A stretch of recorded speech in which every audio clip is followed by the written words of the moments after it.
Nah, ini masih banyak yang pakai format kayak begini nih. Response.status dia 200.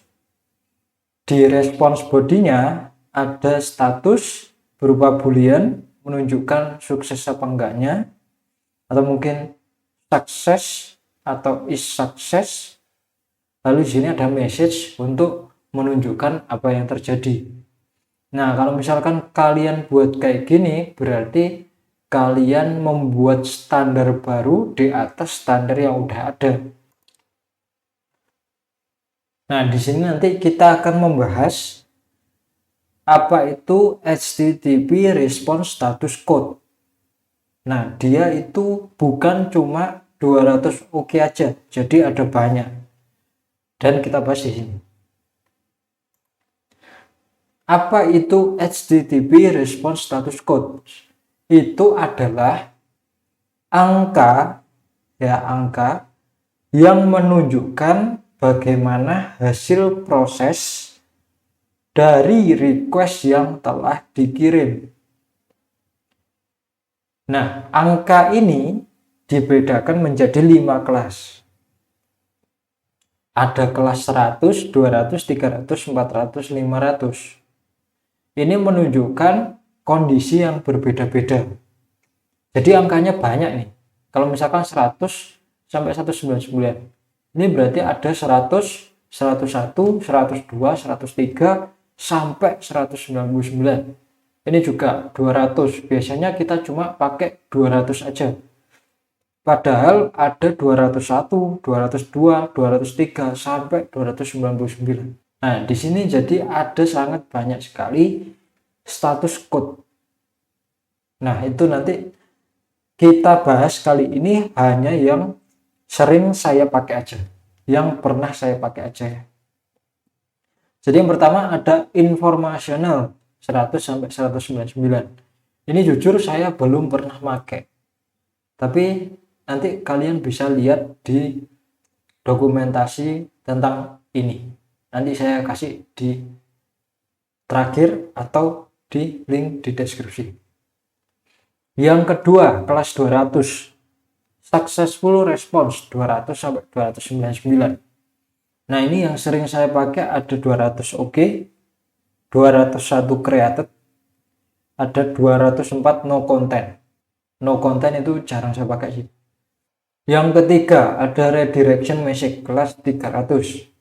Ini yang sering saya pakai 302 redirect. Yang keempat ada client error kelas 400. Client error berarti usernya yang bermasalah.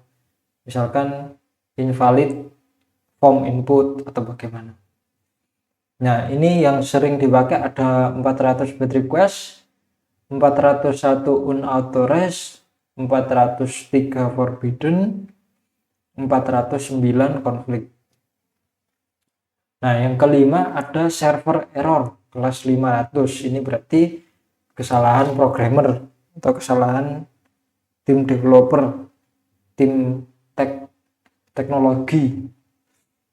Biasanya yang sering dipakai 500 internal server error dan 503 service unavailable. Nah, jadi yang ini yang biasanya pakai response status selalu 200, ini sebenarnya ada banyak. Jadi kalau misalkan di case ini, gambar ini resource with ID not found ya. Berarti ini harusnya 404. Jadi response.status sama dengan 404.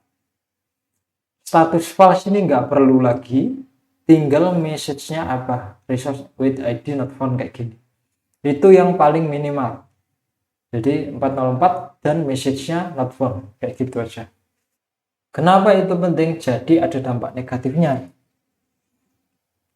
Karena standarnya udah ada dan pasti dipakai sama tools-tools yang lain. Nah, jadi kayak gini.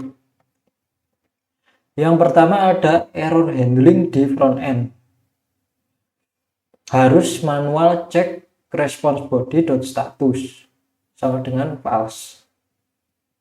Nah, kalau kita misalkan pakai yang standar, misalkan responsnya not found 404, Kalau misalkan kalian pakai fetch, nanti kalian bisa pakai response.ok. Nah, ini udah dibuatin sama si fetch. Dia otomatis false, response.ok otomatis false ketika status code-nya selain dari 200, selain kelas 200. Jadi udah gampang, nggak perlu sama false gini. Udah dibuatin lah. Kalau udah ada ya kenapa nggak kita pakai kayak gitu kan. Kalau di Axios ini lebih enak lagi karena kalian errornya otomatis terhandling di sana. Jadi otomatis ke catch. Yang kedua, HTTP semantik. Nah, violate convention ya pasti karena standarnya udah begitu, tapi kalian buat yang lain, jadi violate convention. Nah, kalau pakai standar ya sudah standar pasti. Tooling support. Nah, jadi ya aplikasi-aplikasi lainnya termasuk yang lain ya, mereka juga pakai status code ini untuk fitur-fitur mereka. Jadi kalau kalian nggak sesuai standar, fitur-fitur yang ada di aplikasi-aplikasi ini atau tools-tools ini bisa jadi nggak sesuai yang diharapkan. Misalkan Axios tadi, kalau error otomatis ke catch errornya, otomatis jadi objek error. Kalau fetch kita bisa pakai response.og. Kalau postman misalnya, kalau oke dia ada tanda hijaunya, kalau not oke berarti dia ada tanda merahnya. Untuk debugging seperti itu. Kalau misalkan nggak ada yang error, berarti yang misalkan nggak ada yang kelok ke error loggingnya kayak gitu. Dan dampak negatif lainnya ada caching, ada testing, ada developer experience dan sebagainya. Nah, di sini saya akan mencontohkan penggunaannya di setiap status code yang sering atau yang pernah saya pakai.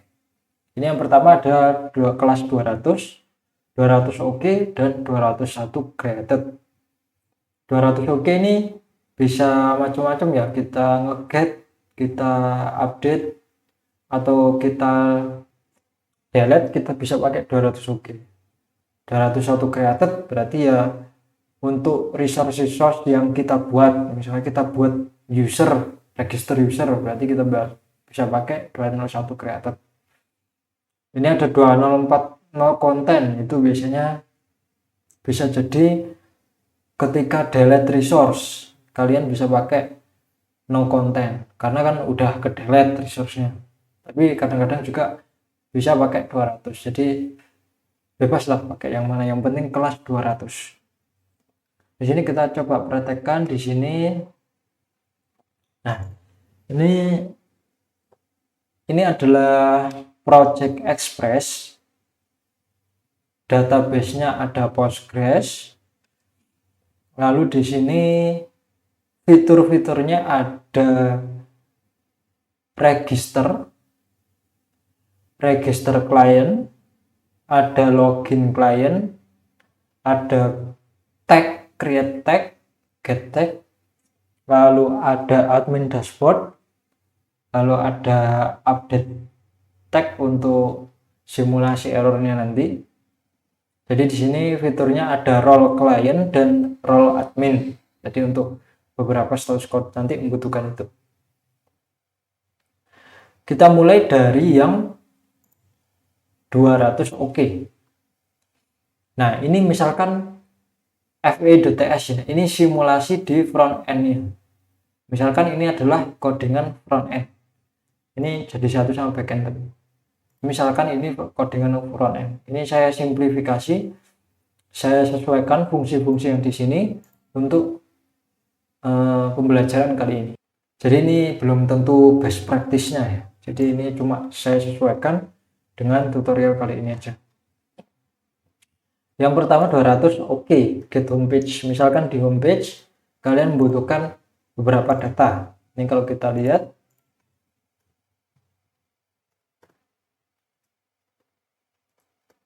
jadi ini kayak kayak fetch biasa ya, kita fetch ke sini ke root ini, lalu kita log status code-nya, lalu kita get body.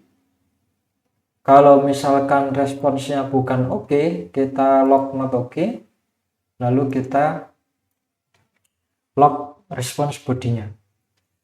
Nah, ini di dalam sini ada apa? Di backend-nya itu seperti ini. Nah, ini root yang ini tadi, homepage tadi, ini cuma seperti ini aja. Res.status API code.ok. Ini enum ya, saya buat enum biar lebih mudah, biar nggak terlalu mengingat-ingat nomornya aja. Ini 200. Di yang sering dipakai saya buat enum kayak gini. Kelas sukses kayak gini, kelas client error, kelas server error kayak gini. Ini untuk teks statusnya juga saya buat seperti ini sama. Nah, ini kita respons 200 oke, lalu message welcome seperti ini, datanya. Nah,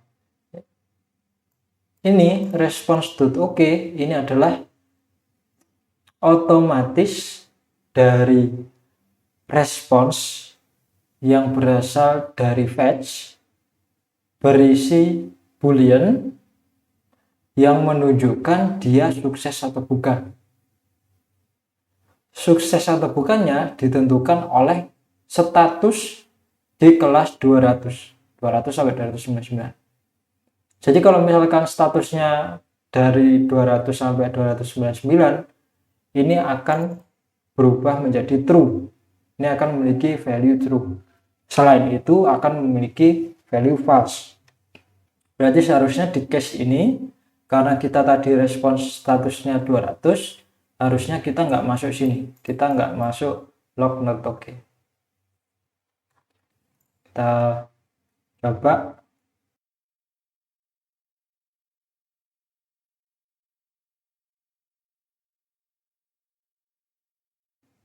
Nah, kita dapat status code 200, bodinya dengan seperti ini, sama seperti dari backend tadi.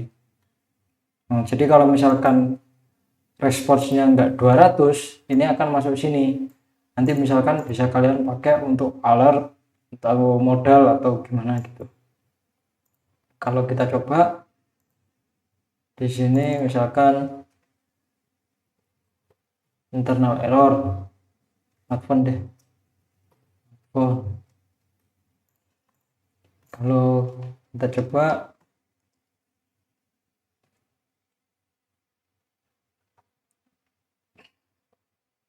nah 404 not found, kita masuk not oke. Nah, nanti kalian bisa eksekusi sesuatu di sini.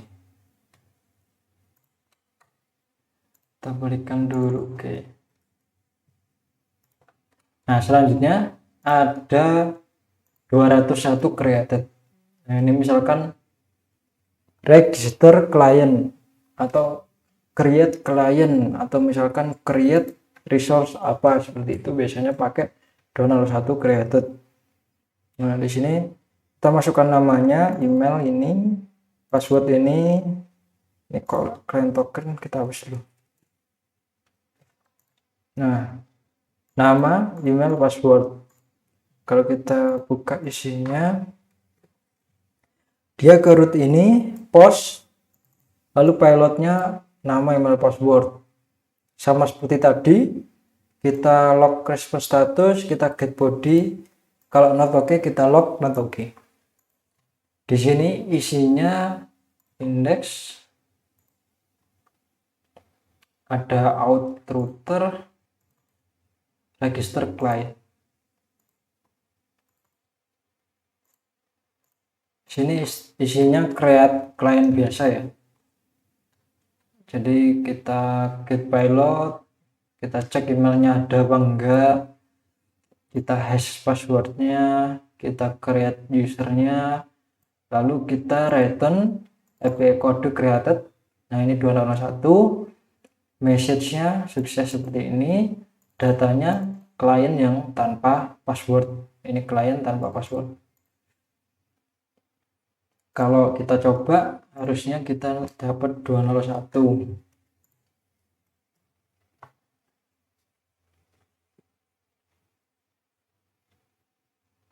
Nah, seperti ini ya.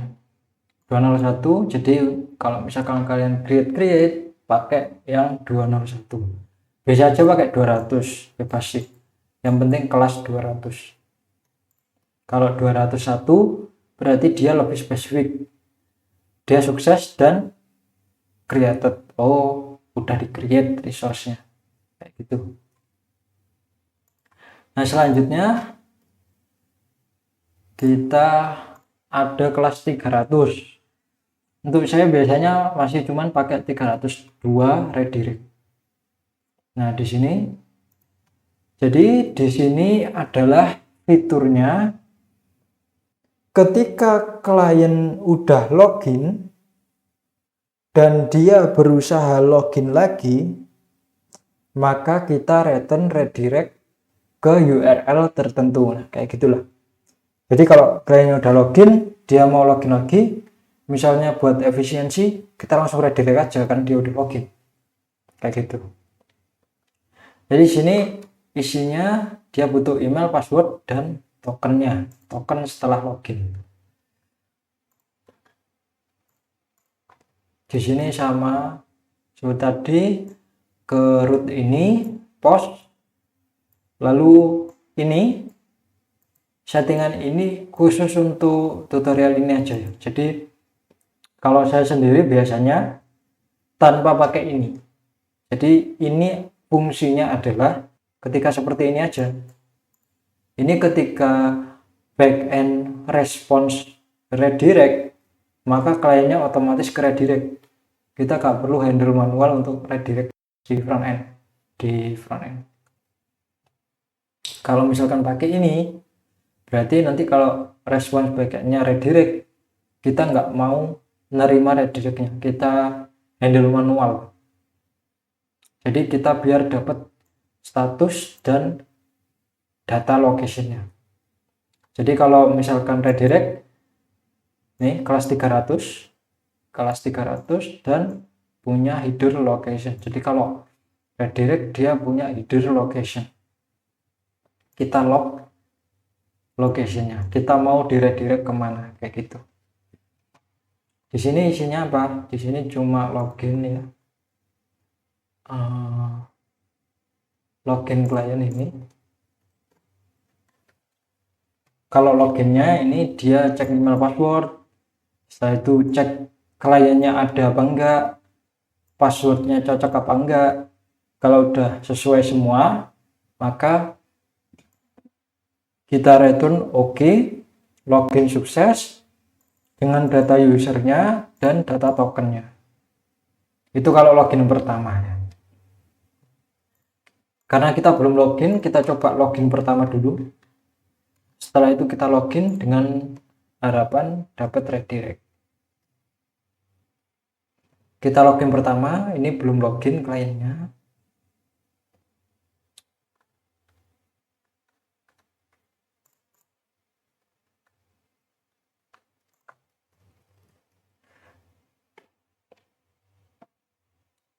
Ini harus kita log ya. Ini harus kita log bodinya biar dapat bodinya ke komen. Biar dapat tokennya. Kita login pertama. Kita dapat token. Kita copy paste di sini. Nah, kalau kita login as klien token kan nggak kosong. Jadi kita login kembali dengan token yang sudah ada. Lalu kita cek apakah kita ke redirect. Nah, untuk yang bagian handle tersebut, saya pakai middleware. Nah, ini kalau kita ke index.ts, ada outroot. Ini yang register dan login tadi. Nah, di sini memerlukan Guest middleware. Guest middleware berarti dia harus belum terautentikasi, belum login. Nah, jadi di sini kita cek apakah dia punya token. Kalau nggak punya token, kita masuk ke register atau login. Ini untuk cek biasa ya, cek TypeScript. Nah, untuk yang di sini, kalau misalkan dia punya token dan tokennya valid, kita redirect ke homepage misalnya.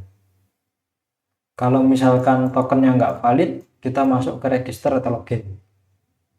Nah, jadi harapannya kita mendapatkan ini.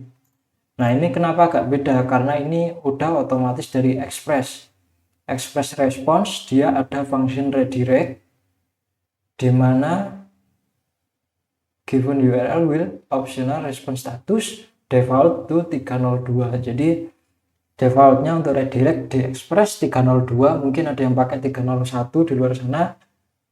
Terus ada URL-nya, kita pasang URL-nya kemana, kayak gitu ya. Jadi harapannya dengan login lagi dan sudah memiliki token yang valid, hasil login pertama tadi kita dapat redirect. Lalu kita coba. Nah, kita dapat 302 redirect otomatis dari Express tadi.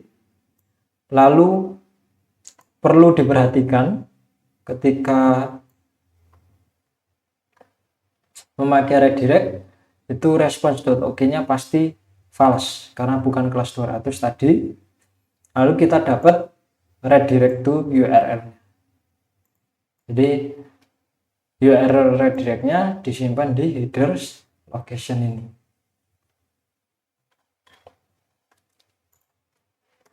Selanjutnya kita ke kelas 400. Kita close dulu. Di kelas 400 lumayan banyak yang saya pakai. Ada 400 bad request. Ini biasanya validasi. Misalnya ada field yang wajib diisi tapi oleh klien nggak diisi. Atau misalkan harusnya email tapi yang dia kirim bukan email. Ada 401 unauthorized. Ini berarti klien yang belum login tapi dia mau mengakses resource yang perlu login. Kalau 403 forbidden, ini bedanya dia udah login tetapi mengakses resource yang bukan miliknya, yang nggak boleh diakses. Misalnya ada klien yang udah login, dia mengakses halaman admin. Nah, kan nggak boleh. Itu forbidden ini. Atau klien A yang sudah login, dia berusaha mengakses resource klien B yang sensitif. Nah, itu juga nggak boleh. Lalu 404 not found. Ini berarti resource-nya nggak ada. Misalkan kliennya mencari resource dengan ID A, tapi resource tersebut nggak ada di database. Ada 409 konflik. Ini biasanya sesuai dengan business logic kalian. Jadi misalkan yang umum itu kalau user register, username-nya kan nggak boleh sama. Kalau di case ini adalah emailnya nggak boleh sama. Berarti jadi misalkan klien A mencoba register dengan a@gmail.com, tetapi email tersebut udah ada di database untuk user yang lain. Nah, berarti kita bisa return 409 konflik ini. Atau mungkin case-case yang lain, misalkan ada fitur check-in. Nah, di hari itu dia cuma bisa check-in dan logout, check-in, check-out. Misalkan. Berarti kalau misalkan dia udah check-in, dia check-in lagi, kalian bisa return 409 konflik ini tadi. Karena harusnya dia check-in satu kali dalam hari itu. Atau mungkin dia harus check-out dulu sebelum bisa check-in lagi. Nah, di sini kita coba yang pertama, bad request, 400 bad request. Ini ada fitur create tag. Ini dia butuh out token, tokennya sama atau dia udah loginnya atau belum, dan title untuk tagnya. Nah, karena ini tagnya aslinya di backend wajib untuk diisi, tapi misalkan kita set undefined, jadi kasusnya kliennya ini nggak menyertakan tagnya. Bisa aja kalian handle di front end dulu, kalau nggak ada tagnya jangan tembak ke backend. Nah, ini untuk contoh tutorial aja. Jadi kalau misalkan ada yang nggak benar payloadnya, titlenya undefined, nah ini kita biasa ya, log status body not okay. Di sini isinya adalah tag sini, tag router, untuk post create sini. Nah, dia get payload, kalau nggak ada titelnya, kita return bad request 400 dengan body seperti ini. Nah, bodinya sebenarnya bebas ya, paling bisa pakai message aja juga bisa, cuma message saja begini juga bisa, atau kalau lebih eksplisit ini dibedakan, kalau error kita pakai G error, bebas. Nanti harapannya kita bisa memakai message ini di front end. Kalau ini bodinya berarti kita bisa akses error.message, nanti kita munculkan ini di kliennya. Oke, kalau kita coba, ini dia udah login tapi titelnya kosong, harusnya kita 400 bad request dan bisa mengakses message tadi. Nah, seperti ini ya, 400 not okay. Nah, nanti kalian bisa munculkan alertnya atau modalnya di sini memakai message yang ada di sini. Yang selanjutnya ada 401 unauthorized, belum login dan mengakses resource yang perlu login. Nah, tokennya kita set undefined, tapi tagnya kita isi dev reminder. Ini sama seperti tadi ya, cuma untuk yang autentikasinya saya handle di middleware. Nah, ini kan ke create function yang sini, tapi sebelum itu ada middleware, out middleware ini. Jadi sebelum ke sana harus ke fungsi ini dulu. Di sini intinya adalah apakah dia punya token ini. Kalau dia nggak punya token, kita return unauthorized 401 dengan message seperti ini. Kalau misalkan ini untuk TypeScript, kalau misalkan ini harusnya nggak seperti ini ya. Ini berarti kita error ya, kita yang error ya,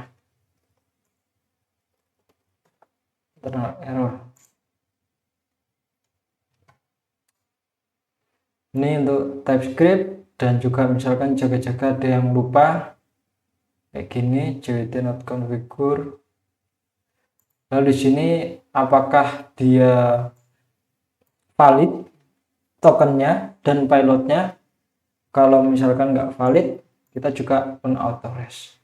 Karena kita nggak kirim, kita harapannya ke sini ya, kita harapannya di sini unauthorized. Kalau kita coba,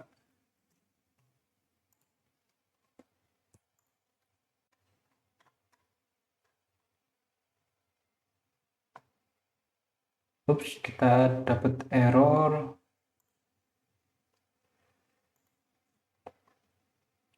Fetch file ini kayaknya ke refresh ke hot reload. Nah, jadi 401 not okay, unauthorized, no token provided. Nah, kayak gini. Jadi misalkan ada yang belum login tapi mau mengakses yang butuh login, kalian jangan returnnya 200 tapi returnnya pakai ini ya. Ada juga 403 forbidden. Nah, misalkan admin misalkan punya dashboard dan dashboard tersebut hanya bisa diakses oleh admin, nggak boleh oleh klien. Nah, di sini case-nya adalah klien mau mengakses dashboard admin, entah dari mana dia dapat URL-nya. Jadi kita jaga agar klien ini dia nggak bisa akses dashboard admin. Kalau kita lihat fungsinya, dia butuh out token ke sini berupa get biasa, lalu kita passing tokennya. Kita juga log seperti biasa. Di sini isinya apa? Kalau kita ke indeks admin dashboard router, nah ini ya, cuma gini aja, oke, welcome to admin dashboard. Tapi sebelum masuk ke sini ada middleware. Jadi kalau autentikasi biasanya saya letakkan di middleware. Di sini ada out middleware, dia harus login dulu, dan ada role middleware, dia harus admin. Ini kebetulan pakai cons ya, karena pakai Prisma, ini generated dari Prisma. Ya pokoknya dia harus login dan dia harus login dan dia admin. Kalau kita buka, kita cek apakah dia ada role-nya. Jadi ada string role. Kalau nggak ada role-nya, kita forbidden, empty role, access denied. Kalau dia ada di included role, tadi kita masukkan role admin ya, tapi berupa array. Jadi buat jaga-jaga untuk fitur kedepannya, kalau misalkan ada role-role lainnya. Jadi kita cek apakah termasuk yang dibolehkan. Kalau termasuk yang dibolehkan, kita next ke root yang get admin tadi. Kalau misalkan nggak ada, berarti dia kesini. You do not have permission. Jadi harapannya, kalau kita login sebagai klien dan mengakses dashboard admin, kita mendapatkan yang ini. You do not have permission. Ini kita coba pakai login klien.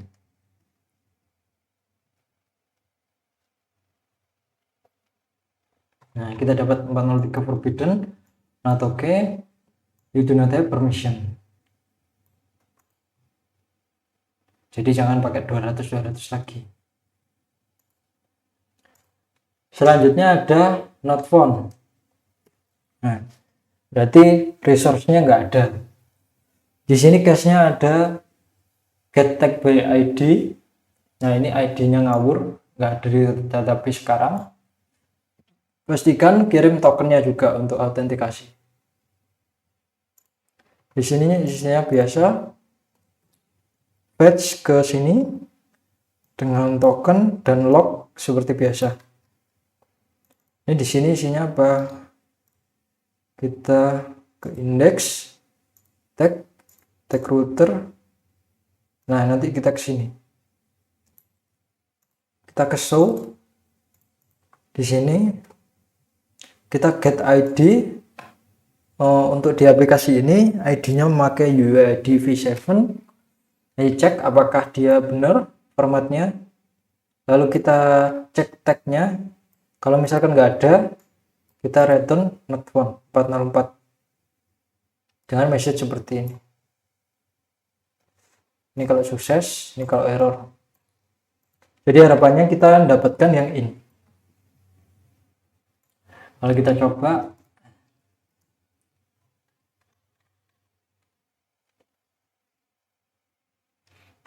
nah kita bisa dapat seperti ini. 404 not okay, tag ID not found. Selanjutnya yang konflik. Yang konflik itu di sini case-nya adalah email yang sama. Kita buka ini register sama seperti tadi. Kalau kita lihat out root register client. Nah, kita get pilotnya, lalu kita cek apakah emailnya udah ada. Ini ya. Di sini. Adalah cek uniknya, isi email already exist. email yang ada. Ini fungsinya cuma gini aja, mencari user, mencari count user berdasarkan emailnya. Kalau lebih dari 0 berarti dia udah ada emailnya. Nah di sini kalau misalkan udah ada, kita konflik 409 email already exist. Di sini kita coba, kita harapannya mendapatkan 409 itu. Kita coba. Nah seperti ini, nanti kita bisa pakai message yang ini, not okay, di not okay. Selanjutnya ke kelas 500. Ini yang sering saya pakai, 500 internal server error. Fungsinya adalah untuk ketika error yang tidak terduga-duga. Jadi misalkan errornya typo atau errornya ketika melakukan insert ke database atau query ke database dan sebagainya. Jadi kalau error sebelumnya kelas 100, 200 sampai 400 tadi kan kita tahu kalau bakal seperti itu. Nah kalau internal server error ini lebih ke fallbacknya. Kalau misalkan kita nggak expect ada error kayak gitu, kalau saya sih biasanya makainya gitu ya. Jadi internal server error, misalkan ada typo dan sebagainya, atau null yang belum ke handle dan sebagainya. Ada juga 503 service unavailable.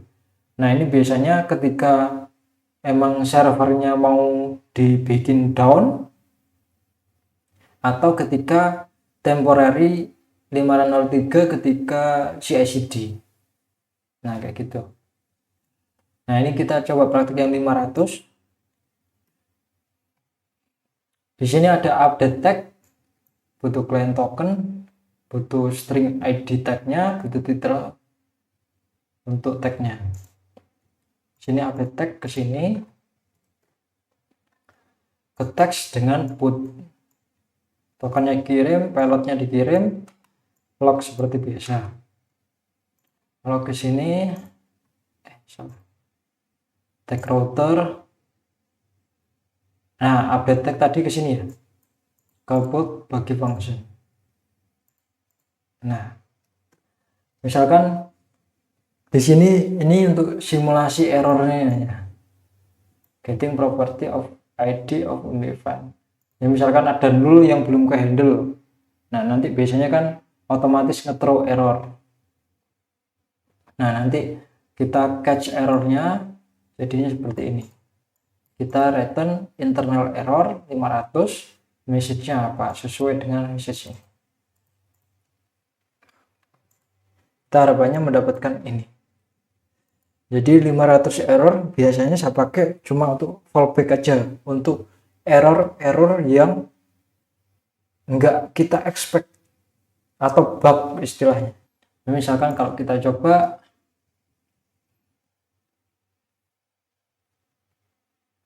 nah kita dapat 500 error, getting property ID of undefined. Nah kayak gitu. Jadi untuk status dari response itu ada banyak, nggak cuma 200 saja. Ini tadi saya coba praktekkan untuk use case masing-masing status yang pernah saya pakai. Jadi mulai sekarang sebaiknya menggunakan sesuai standarnya, karena akan lebih memudahkan yang lain-lainnya untuk tools-tools lainnya atau developer yang baru masuk dan sebagainya. Nah resource itu tadi bisa kalian dapatkan dari sini. Ini untuk sumber utamanya, ini yang lengkapnya ada di sini. Sumber utamanya ada di sini. Dia ngelis semuanya. Kalau yang di sini ini ngelis yang umum dipakai, yang sering dipakai. Jadi gitu aja untuk video kali ini. Semoga bermanfaat.